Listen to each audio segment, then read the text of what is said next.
Hello and welcome to Varn Blog, and I'm here with Robert Buzzanco, Bob, who is a co-host of the Green and Red podcast. He's a professor of history at the University of Houston and the author of Masters of War, Military Dissent and Politics in the Vietnam Era. You also blog at Afflict the Comfortable, and you've written for Counterpunch on the legacy of Jimmy Carter, who is, and in my mind and yours, and you went into the same things I did not know, a transitionary figure between kind of, let's say, post-war consensus liberalism and Fordism and neoliberalism, but also an accelerator of a lot of the military debacles that we associate with the Reagan administration. So, and, you point out that it's really hard to reconcile his post-presidency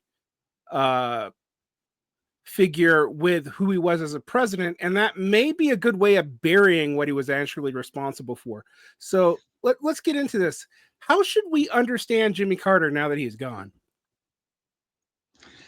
I mean, the much of the coverage focused on what he did after he left the presidency, and that is really unmatched in U.S. history. No one really who had that much power, president of the United States, ever kind of, I don't want to say renounced it, although that might not be far off in some cases, but who kind of left the presidency, left that nexus of power, and then started doing, kind of good deeds and engaging in progressive politics, looking over elections, won a Nobel Peace Prize, helped eradicate diseases, built houses, of course. So, I mean, that post-presidency reporting on him is accurate. I actually think in many ways he's an inspirational figure. But in those 4 years when he was president, and in the preceding years when he was running for president and creating a political career, he was kind of your typical politician, but in many ways not even typical, because he was kind of, as you pointed out, breaking away from that kind of New Deal liberalism that had marked U.S. politics with both Democrats and Republicans really since FDR. And you see the break. We generally attribute all these terrible things to Reagan, and he deserves much of the responsibility for that. But Carter really did lay the groundwork in so many ways, both the domestic economic policies, labor policies, and of course, as you pointed out, in foreign policy abroad, which was kind of a series of interventions. And what, as Chomsky says, every post-war president's a war criminal. And what Carter did as president, I think, would constitute war crimes in many cases. Well, why do you think people don't pay that much attention to how much he undid? So, for example, I don't hear people talk about Carter as an accelerator of the Cold War, particularly in its last round.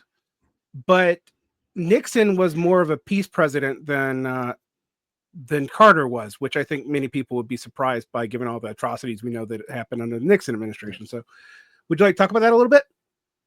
Yeah, I mean, Nixon had negotiated a strategic arms limitation treaty, SALT, with the Soviet Union, was actually working on SALT II, he and Ford, and Carter just moved away from that.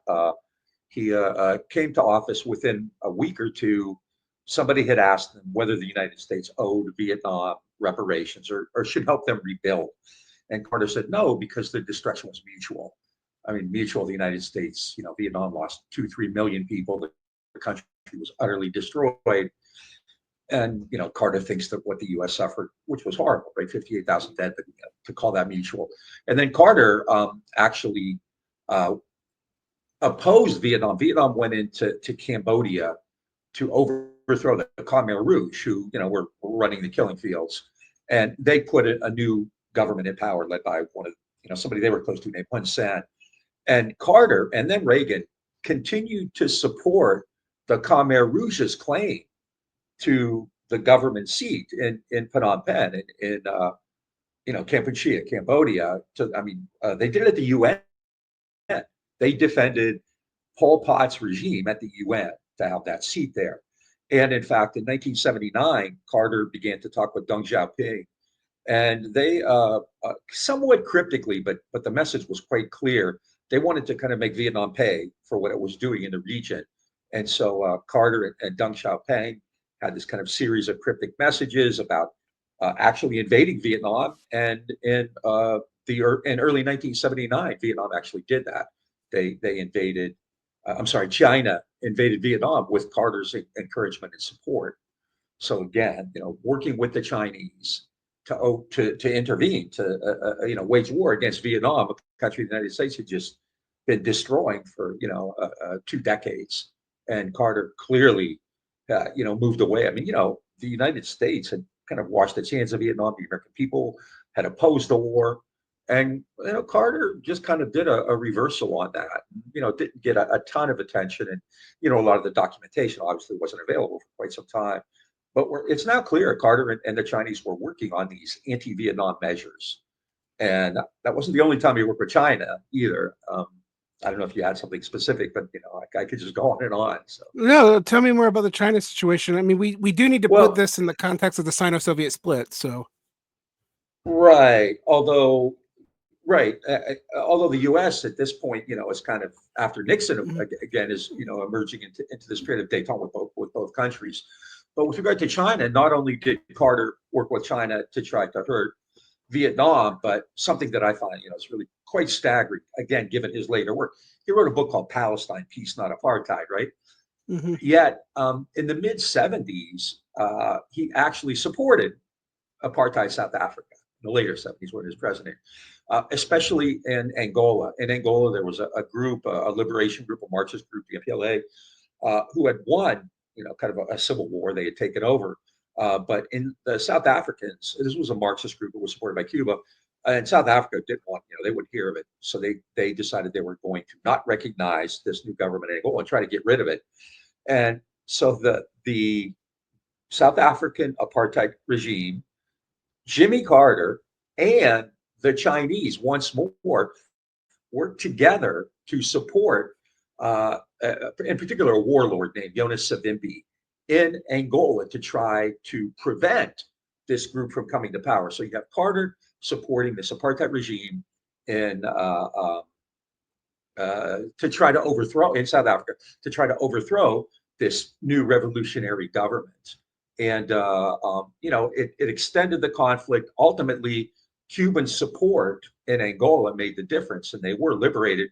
But it took a few more years, and obviously a huge number of extra people killed in that as well. So again, you see Carter working with the Chinese to overthrow the government in Vietnam and to support apartheid in Africa, which is really obviously quite staggering, because one thing that is genuinely noble is what he did in the Middle East, in the last 10, 15 years or so. He really has been an ally.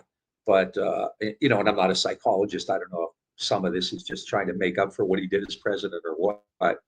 But as president, in these particular cases, it's pretty bad. I mean, this is not a peacemaker. That I guess he could be a Nobel Peace Prize winner because they give them to everybody, right? But what he did, we would not necessarily would not generally equate with kind of a peaceful, approach to international relations as president.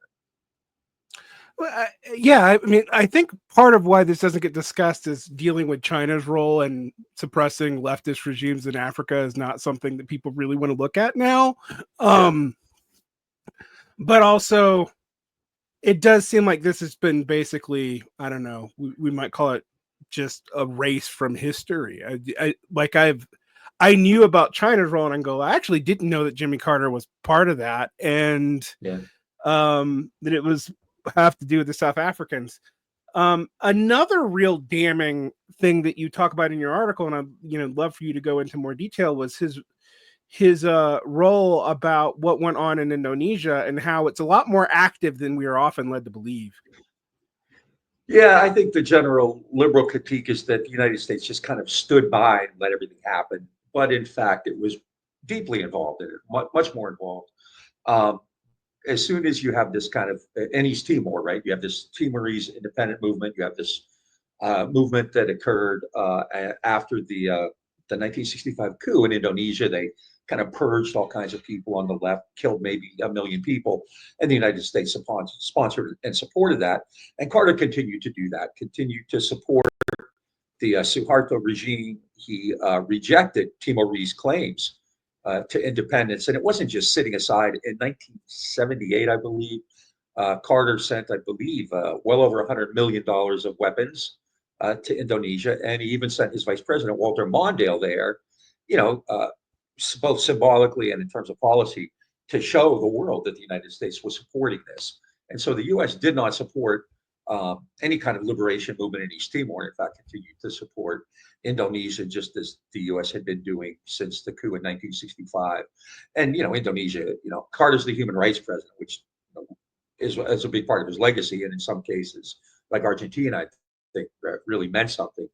But, Suharto, Indonesia had one of the worst human rights records of human rights abuses. And Carter continued to send them weapons to destroy Timor and to repress people at home. So again, this is another instance where it's, the kind of things that really are, war crimes, intervention, subversion, supporting these really kind of brutal regimes and so on. Very much part of the Cold War.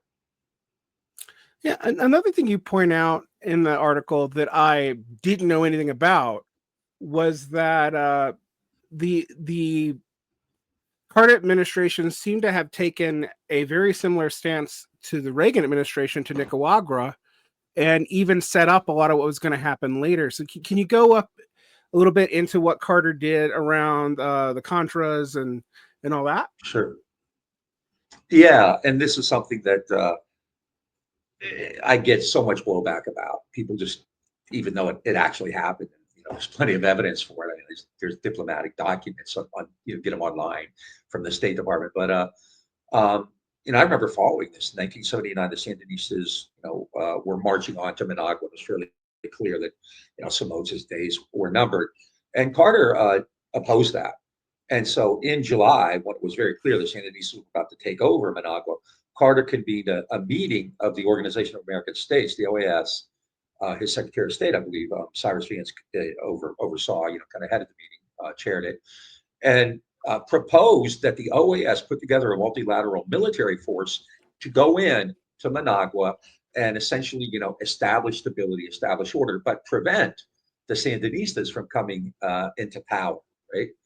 And remember, too, the Sandinistas and other areas in Latin America were part of the liberation theology movement. And so Carter and actually the Pope, who was upset at these Catholic priests who were, dabbling, in some ways at Marxist ideas and things like that. So Carter and the Pope, actually opposed this too, not just in Nicaragua, but in El Salvador and other places as well. But in Nicaragua, so they tried to get the OAS to go in and prevent a Sandinista victory, and the OAS refused. But Carter, in 1979, beginning like in the late fall of 1979, began appropriating money to opposition groups in Nicaragua. Now it was a fairly small amount at first, 10, 12 million, right, 18 million, something like that. But clearly, it laid the groundwork. And the message was clear that, despite Carter's rhetoric, and he had an opening with Cuba, which I think was very positive. But at the same time, having this kind of whatever socialist, social democrat, whatever the Sandinistas were at the time, government coming to power was just, off the books. You couldn't do that. That wasn't even on the table for Carter. And so he actually began the counter-revolutionaries, the Contras. Now, obviously Reagan picked up on it and, put it on steroids, but Carter did that in 1979, around the same time he's doing similar things in Afghanistan too. Yeah, so one of the other things that you point out that I did not know that much about, that Carter played a key role in what we might call the proto-war on terror. I mean, people know about Iran, but what role did he play in Afghanistan and maybe even Iraq? Iraq, it's not as clear-cut. So Iraq and the United States were actually allies against Iran, especially after the Islamic Revolution, right? So Iraq and Iran had long-standing disputes. And in 1980, as we know, Iraq invaded Iran and fought a long 8-year brutal, bloody war in which it was supported by the United States. The United States sent Saddam Hussein something like $45 billion in aid and weapons and so forth to fight against Iran. We do know that around 1980, Carter's representatives met with Saddam and his foreign ministry, and it seems there are kind of some suggestions that they encouraged Saddam to invade Iran, But even if they didn't, I mean, it's kind of one of those things where you don't really have to. I mean, everybody kind of knows it's headed that way. And the US made clear that Iraq would continue to be funded against Iran. Iran was considered the main enemy there, right? At the same time, this is happening, and this really kind of becomes a labyrinthine, right? Because, at some point, America's biggest enemies are going to be Afghanistan and Iraq. But in the Carter years, they weren't. They were actually, it was quite the opposite. So the United States is supporting Saddam Hussein in Iraq. At the same time, there's a crisis. Well, something was going on in Afghanistan. It became a crisis, I think, because Carter turned it into one. Afghanistan, it's kind of a complex situation, but to try to simplify it, Afghanistan's government was actually close to the Soviet Union. It was a Marxist government.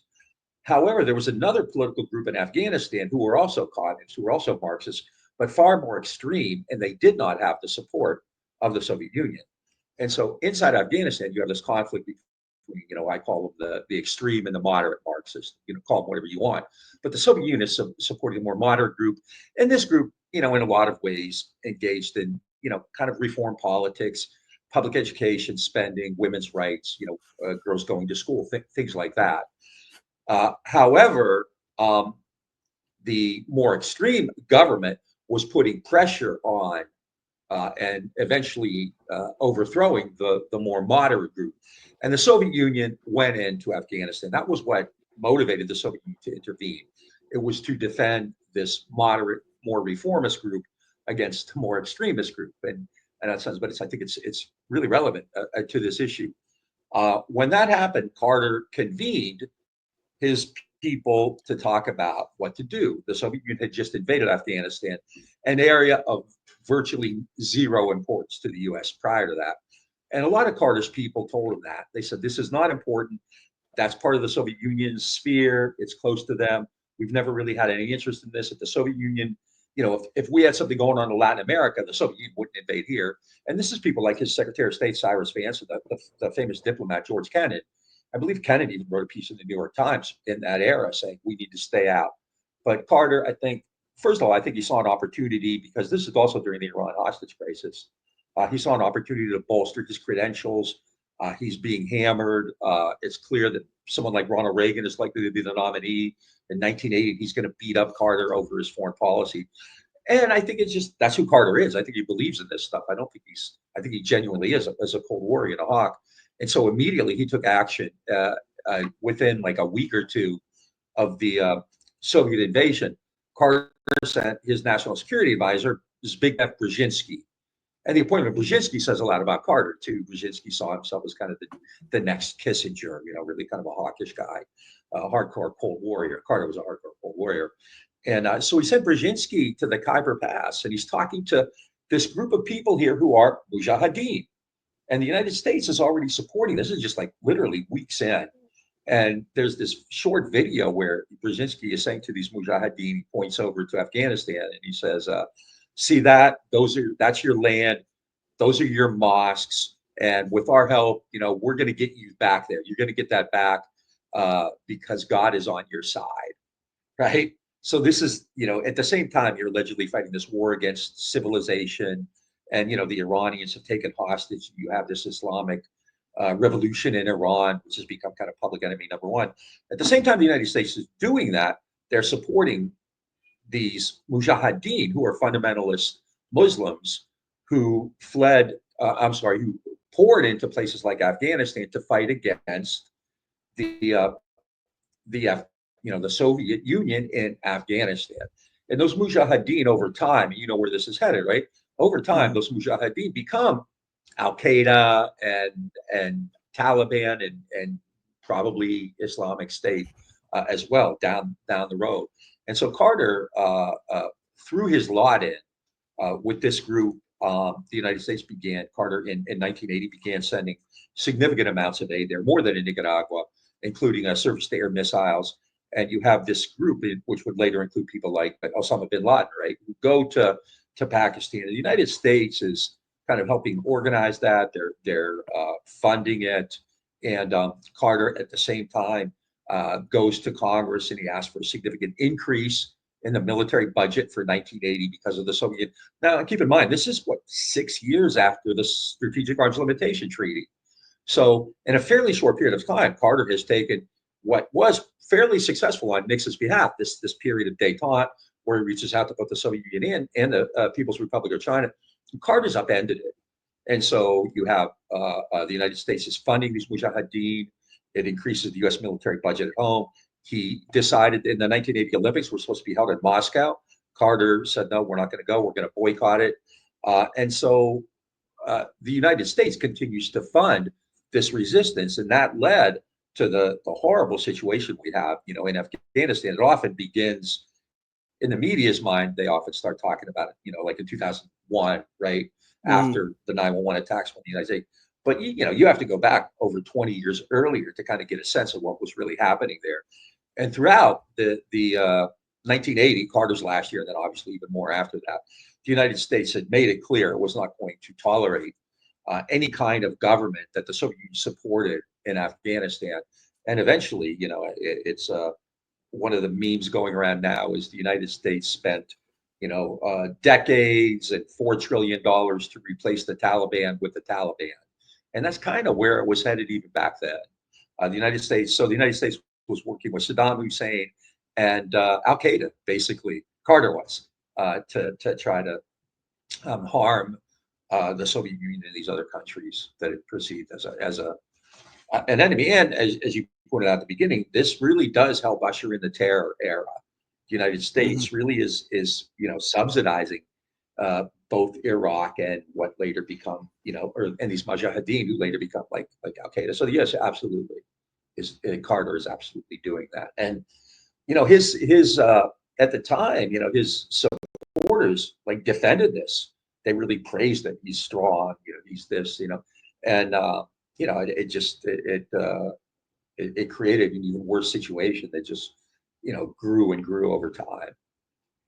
But yeah, your reporting on this is quite interesting to me because I agree with you. Most people start this at between 99 and 2001 and the beginning of the war on terror. If you get people who are more analytically astute, they'll talk about this going on in the 80s, but not many people talk about this beginning in the late 70s. Like it's usually something that even people in the know kind of view as a Reagan development, but it predates it. And it's important to notice that there's two things, to switch to the domestic front where this is stuff I knew a little bit more about.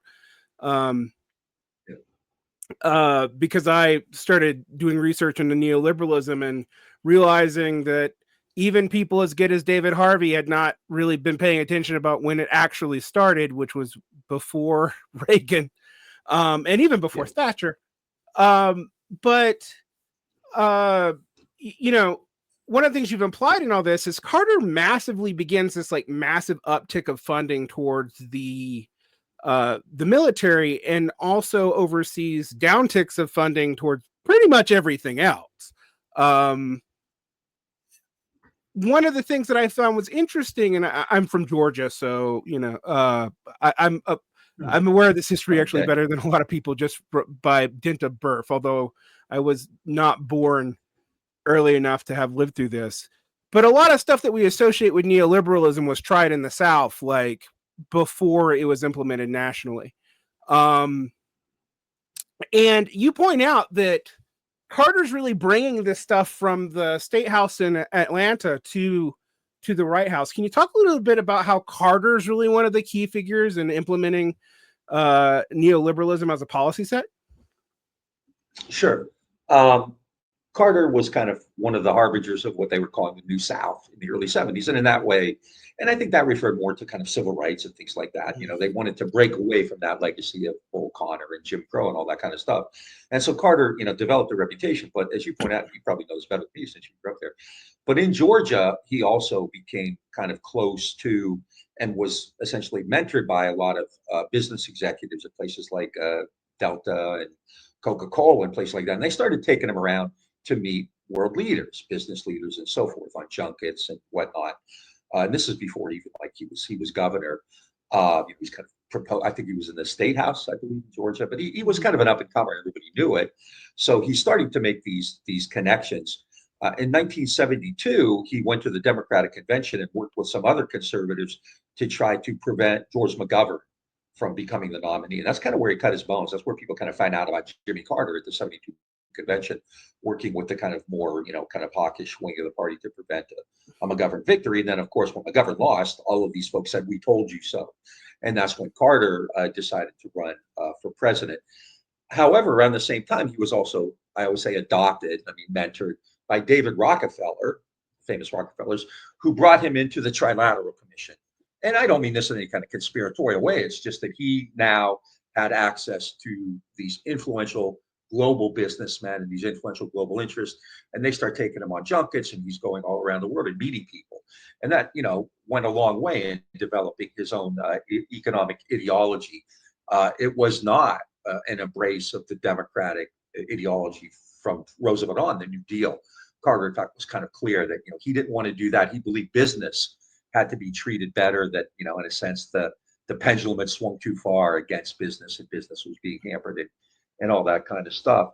And so when he became president, that's when you get, I think, the creation or the origins of neoliberalism. The basic idea of neoliberalism is the government has kind of gone too far. Government, what would Reagan later say? Government government doesn't fix the problem; it is the problem, or something like that. And that's very consistent with Carter's ideas. When he became president, he wanted to liberalize all of these business regulations, right?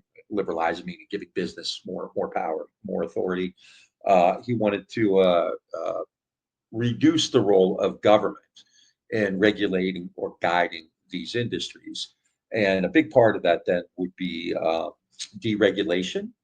Deregulated a lot of industries. I think the two at the time that were kind of the most controversial, I guess, would have been the airlines and the trucking industry. And if you look at what happened after that, as a consequence of both airlines and trucking, you have fewer carriers, prices went up, quality of service went down. Truck drivers today, I think, actually make less than they did in the early 70s before deregulation. When you adjust it, they're actually making less. So Carter had a huge role to play in that. And basically, you had all of these, kind of Wall Street types and business types coming in. Carter reached out to them. The Democratic Party's always had plenty of friends on Wall Street and in corporate suite. So it wasn't necessarily a shock that he did that, but he was quite successful at it. He made a lot of overtures. He connected with people who were, connected on Wall Street. And, that significantly affected the way he approached policies. He reduced the influence of labor. I'm from Youngstown, Ohio area. So I remember, growing up, a little kid, when everything kind of fell apart there and all these factories started closing down. And the people who work in these mills, the labor leaders and a local group of ecumenical leaders got together, also led by the famous labor historian and activist Stott Lind, who lived in Niles at the time. And they actually put together a coalition to go to the White House and to say, can you save these factories here in Ohio that employ all these people and, made the area quite affluent in a lot of ways. And I think they wanted, I don't remember the precise number. It wasn't a huge amount. It was something like 200 million, or I forget what it was, right? And essentially this request came from labor. Now, obviously, when corporate America makes requests, and we saw this, in 01 after the terror attacks when all these corporations were subsidized, and in 08, when the bailout happened, you had TARP and all of these big banks were rescued because they were too big to fail. And again, in 2020, where all of these big banks got, literally trillions of dollars, which the Fed just created. But when it came to labor, even Jimmy Carter, who was elected with significant labor support. Ohio at the time was still a blue state, and Carter won Ohio easily in the 1976 election, actually put him over the top. But when it came time to help these folks out, when these factories shut down very abruptly, Carter refused to do anything. There was an interview done at the time with, I forget which labor leader it was, but one of the kind of national labor leaders, somebody said, what can Jimmy Carter do at this point to help labor? And the guy said he could drop dead. So that's how labor felt about Jimmy Carter. They did not see him. And Carter even said, he's like, even though the liberals in my party vote for me, I actually get along way better with the moderates and the Republicans. So he was pretty candid about that. So, and again, to get back, I mean, the person he became later is again, really quite remarkable. But as president, he was nothing like that at all. In addition to the Youngstown situation in I think it was in early 1978, there was a miners' strike in West Virginia, and it had gone on for about 3 months, and it was starting.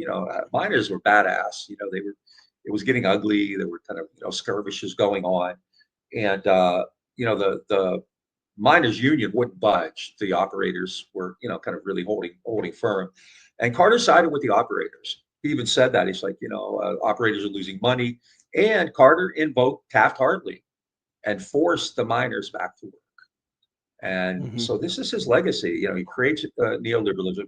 He unleashes all these kind of financial, types of the word I'm looking for. These kind of new financial institutions, reduces government regulations in many key industries. Like I said, trucking and construction are big ones. I think beer. I mean, just all kinds of stuff.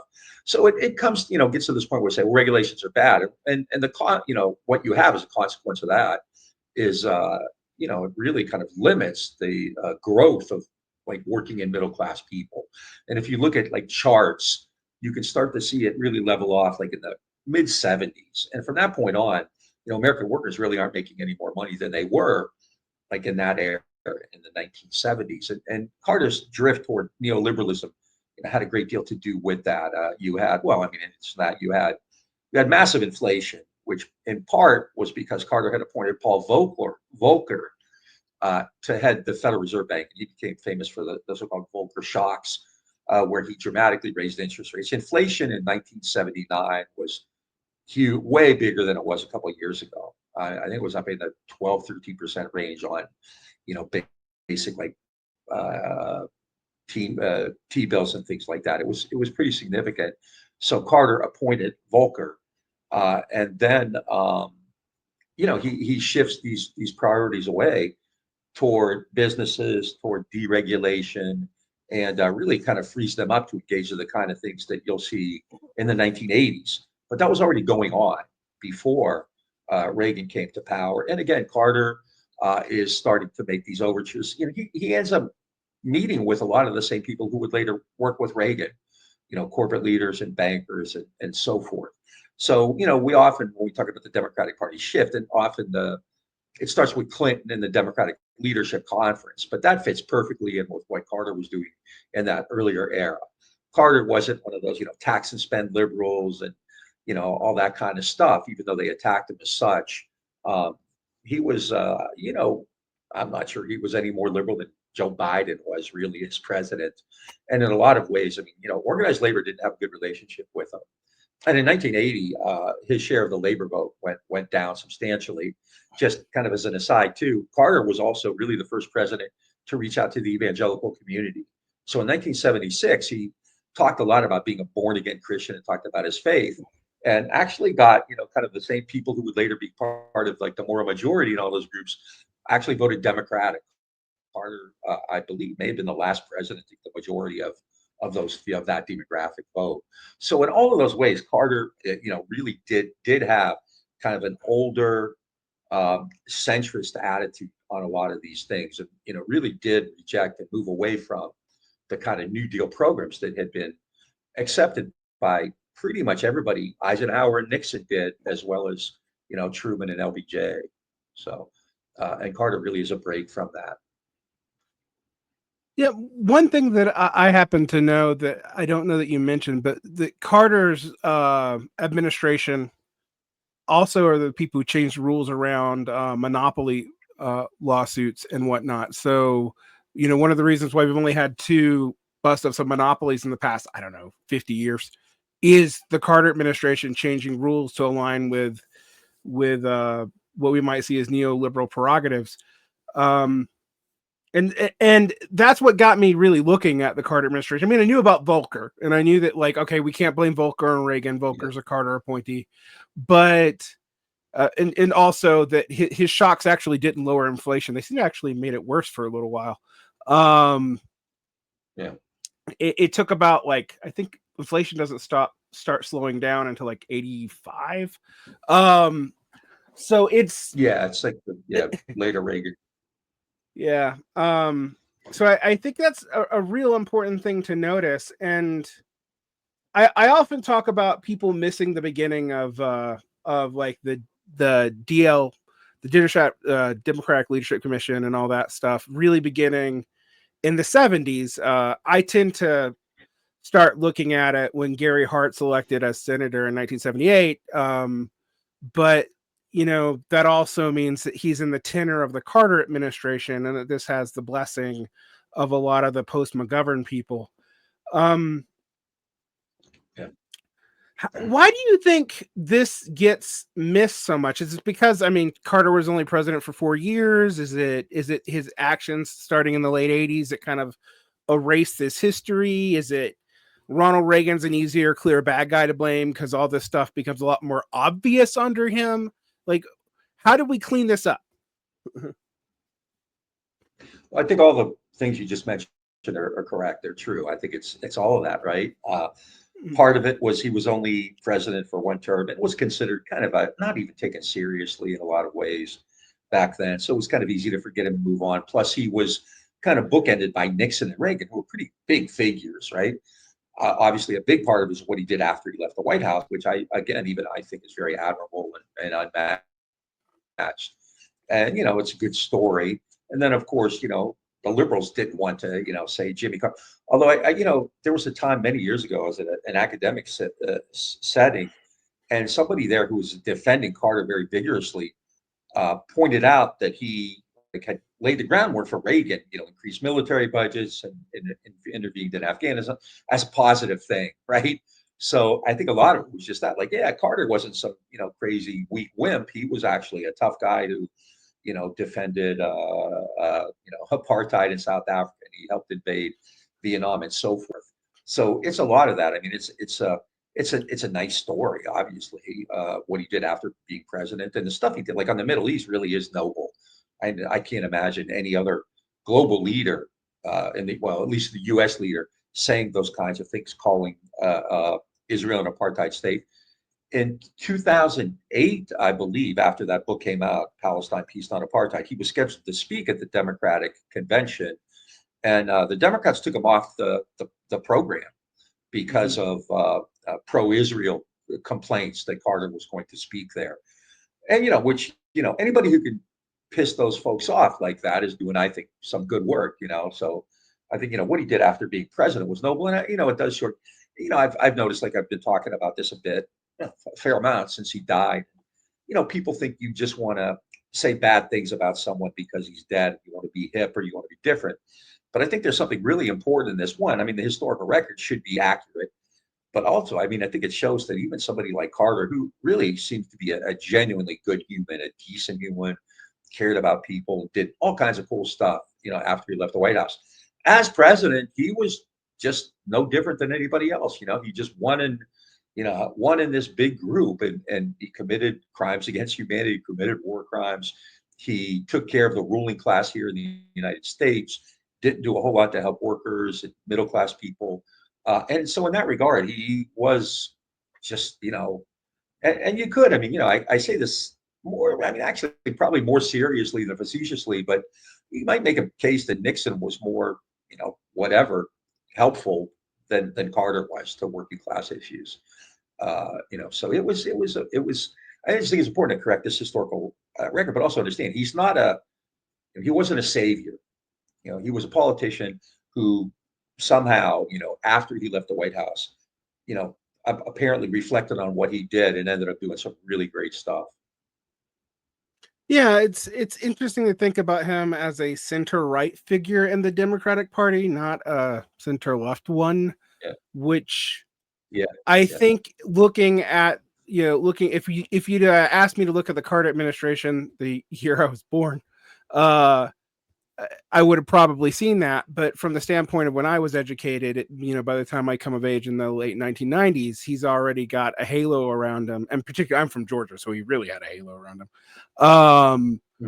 But it's interesting to talk about because I do think there are two other presidents, and I'm sure I know you've written about one of them. So, I didn't warn you about this, but they also get a kind of weird similar cleanup. I think JFK, for example, enjoys a whole lot of the we don't look into what he actually did because he died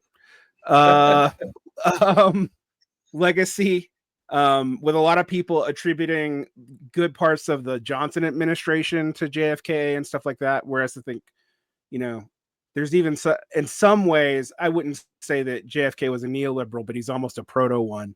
And then I'm going to be interested in how Carter will compare to Joe Biden, since they're both similarly one-term presidents that got a progressive gloss. But Biden will not have an afterlife that Carter's had. He's too old. There's no way he's going to be able to clean up his legacy in the same way. He's just too damn old.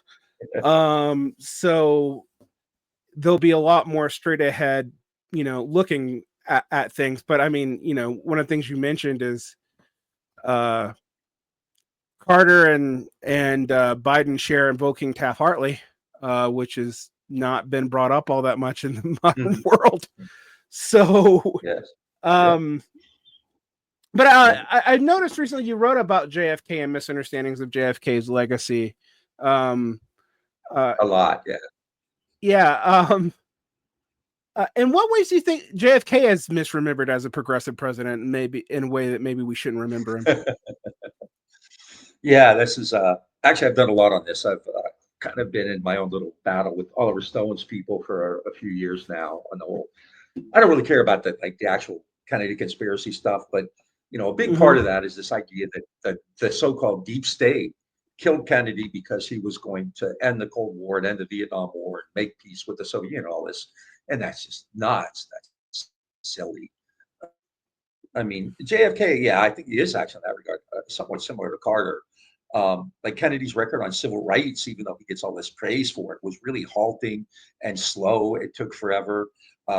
He continued to kind of tolerate Southern violence until it just became too big and too, overbearing, and he had to do something about it. But on foreign policy, Kennedy, really was hawkish. He was, I think, is like as hawkish as any post-war president. The idea that he was a dove, which is what a lot of these people, Oliver Stone, Jefferson Morley, and all these kind of conspiracy theorists talk about, is just nuts to me. It's also worth pointing out that a big part of the kind of QAnon origin story revolves not just around Trump, but around JFK. They see them both kind of as these kind of people who are coming in to take on the bad people, the smoke-filled rooms, the deep state, whatever you want to call it, and they're out to get him and all this kind of stuff. So that's part of the founding story. They also admire JFK, who was taking on the state, and they killed him. I mean, Kennedy made the situation in Cuba even worse. Kennedy authorized the Bay of Pigs invasion. Kennedy engaged in subversion. In 1962, Kennedy acted, I think, recklessly and almost created a war during the Cuban Missile Crisis. Kennedy continued, after the missile crisis, to try to subvert Cuba. Just immediately, in the immediate aftermath of the missile crisis, Kennedy authorized an attack by some of the Miami Cubans that the U.S. was supporting in Cuba that killed 400 people. They blew up a factory. That was just after the missile crisis, where all these Kennedy apologists say, "Oh, he learned his lesson and he became a man of peace." And there's just no evidence for that. But you see in the Soviet Union, like Carter, he increased defense budgets. I'm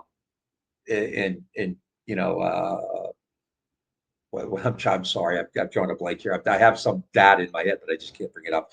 He increased defense budgets. In all of these situations, he engaged in actions that were typical of the Cold War. He, in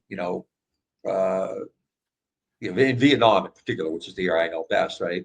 In Vietnam, he increased the American presence there with 16,000 troops by the time he died, armor, helicopters, Agent Orange, napalm, artillery, increased that. At the same time, Carter's military advisors were all telling him this is a bad idea, and Vietnam isn't really a part of our national interest, and things are really not going well there. It's a guerrilla war. This isn't really where we should be. And he just ignored that. He rejected all of it.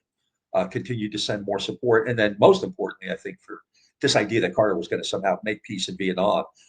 Just 3 weeks before he was killed, Carter approved of a coup. Carter decided to authorize a coup against Ngo Dinh Diem. I mean, if you're going to get out of Vietnam, if you're making these plans to withdraw because things are going well, you don't authorize a coup against this guy who you've been supporting for nearly a decade and hundreds of billions of dollars. You get rid of him, and then you create utter chaos. So the idea that Carter was somehow a peace activist or a dove, again, is preposterous. In Latin America, he created this kind of internal subversion machinery, where Latin military leaders would come and train at U.S. bases or train with Americans.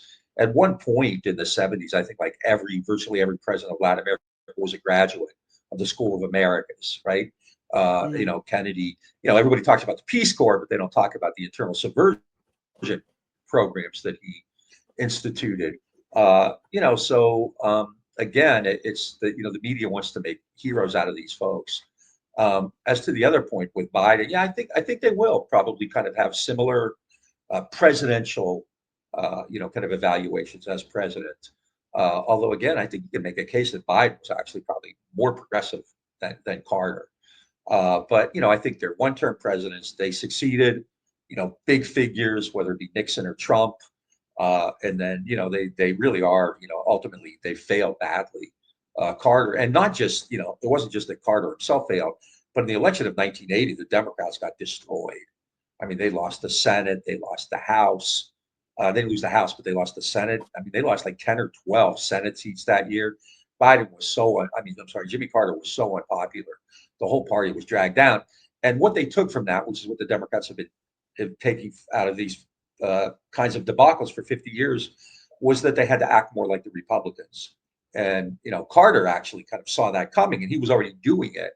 But after 1980, that clearly was the message that, we went too far to the left and we're too extreme. And we're hearing it right now in 2024. Chuck Schumer's blaming the voters, and, the Democratic Party is saying, no, we were too woke, or we were too this or that. And, they're not taking any accountability for what they did.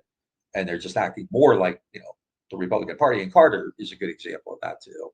And he really created the groundwork for, things that I think became much worse.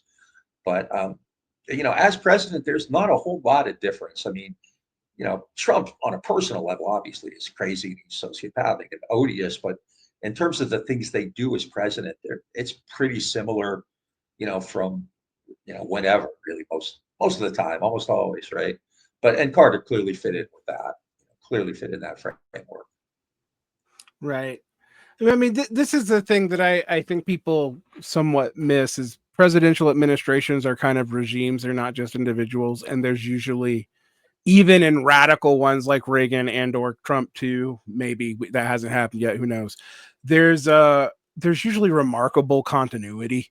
There are exceptions to that. Lincoln, maybe FDR, although even with FDR, there's precursors. But in general, it's not as much about the key figures. And yeah, it's interesting. I mean, like, God, it's hard to imagine anyone losing this bad anymore. But even though I think, what is it? Reagan only won by like 51% of the popular vote. He won all but 4 or 5 states, and it was like that was it. Yeah, it was like bad. Georgia, and it was like, yeah, he had over 400 electoral votes, so it wasn't as bad as what Mondale would do 4 years later. It was pretty bad. And it really creates. There's a big political transformation at this point, and the New Deal era is gone, which means that the Democratic Party is essentially gone too. I mean, it's hard to put a date, but I think, if you want to say, okay, 1972, the McGovern campaign, which was a disaster, right? That's when it started. Carter's fingerprints are on that too. Like I said, he was part of that group trying to prevent McGovern from getting the nomination. So, he really is a different world, and really a bridge toward this new neoliberal world, which you see really kind of come to fruition. And even, some of the, like in the Middle East, I mentioned it, and, what he did after he was president. And he also gets rewarded for the Camp David Accords, which, was something, right? But I mean, if you look at the Camp David Accords, it was essentially a framework. So it really didn't solve anything. It gave Sinai back to Egypt. But the Palestinians weren't acknowledged. They weren't there. Carter didn't talk to them. In fact, at one point, his ambassador to the United Nations, Andrew Young, met with representatives of PLO, and Carter fired him, and denounced them there. So even when Carter was kind of, trying to do the right thing, right, with regard to the Middle East, what you saw in the Camp David Accords obviously wasn't the basis for any kind of lasting peace. And, the issues that were discussed there weren't settled. And, and it just continued. Then you had Oslo, and, look where we are today, so even, the areas where he did, seem to have kind of a genuine political sense, things didn't work out well. And he was subject to the same political pressures, as everybody else, which is why, later in life, when he took them on, when he took on AIPAC and when he took on the Israeli lobby, it was really, really powerful. I mean, I legit give him, a lot of credit for that, because it wasn't easy. And he caught so much for it. He became kind of persona non grata. He was never really part of that, old boys club, which is great. I can't think of anybody after leaving a position like that who ended up doing some good stuff. George Kennan, a diplomat, was kind of like that too, became virtually like, I sounded like a new left, anti-war activist. He wasn't, but Carter really is quite amazing in that regard. But as president, not so much. And I think we have to understand there's a difference between the two, and that's who he is. That's his entire legacy, and to ignore what happened before 1981 or whatever, doesn't help us. I think we have to understand these people aren't heroes.